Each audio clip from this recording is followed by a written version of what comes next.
স্বরচিত কবিতা গ্রীষ্মের দাবদাহ। সত্যি এই কথা অস্বীকার করার উপায় নেই যে গ্রীষ্মকালটা আমাদের জীবনে এক ভয়ঙ্কর অভিজ্ঞতা নিয়ে আসে। প্রত্যেককেই আমাদের বিভিন্ন কাজে বাইরে বেরোতেই হয়, আর গ্রীষ্মের দাবদাহে জীবন প্রায় অতিষ্ঠ হয়ে ওঠে। গ্রীষ্মের দাবদাহ নিয়েই আমাদের কাটে অনেকটা সময়। সূর্যের কঠিন ভ্রুকুটিকে উপেক্ষা করেই আমাদের দৈনন্দিন জীবনচর্যা চলতেই থাকে। এই গ্রীষ্মকে নিয়েই আমার এবারের লেখা গ্রীষ্মের দাবদাহ।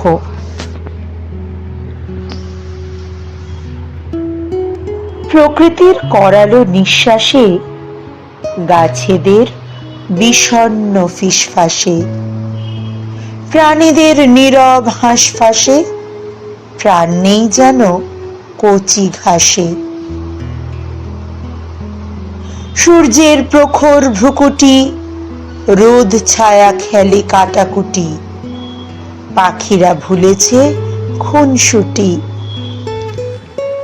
শিশুদেরও নেই ছুটোছুটি। মেঘ আজ ভুলেছে ঠিকানা, এখানে আসতে বুঝি মানা, চেনা পথ হয়েছে অজানা, মন খোঁজে অযথা বাহানা।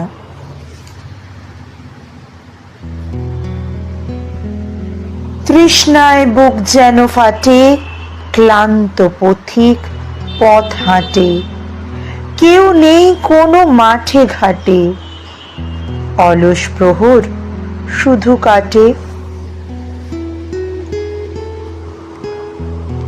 মন আজ হয়েছে চাতক, গাছ কেটে নিজেরা ঘাতক, সকলেই আজ অসহায়, খুঁজে চলে মুক্তির উপায়।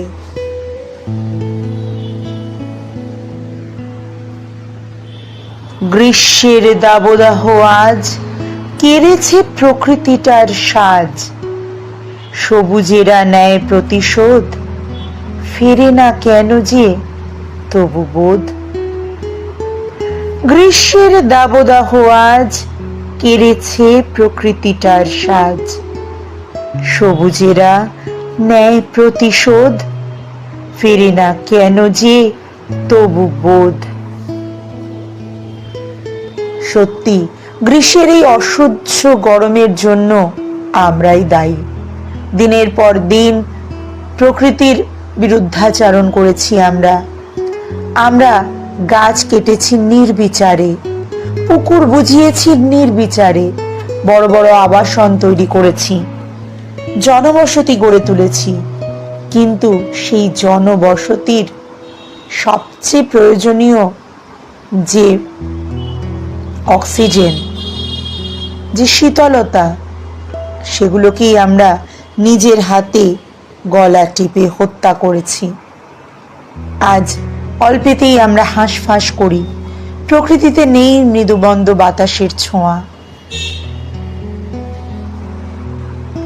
দিনের পর দিন আমরা কোন পথে এগোচ্ছি জানি না নিজেরাই। আজ তাই লিখলাম গ্রীষ্মের দাবদাহ।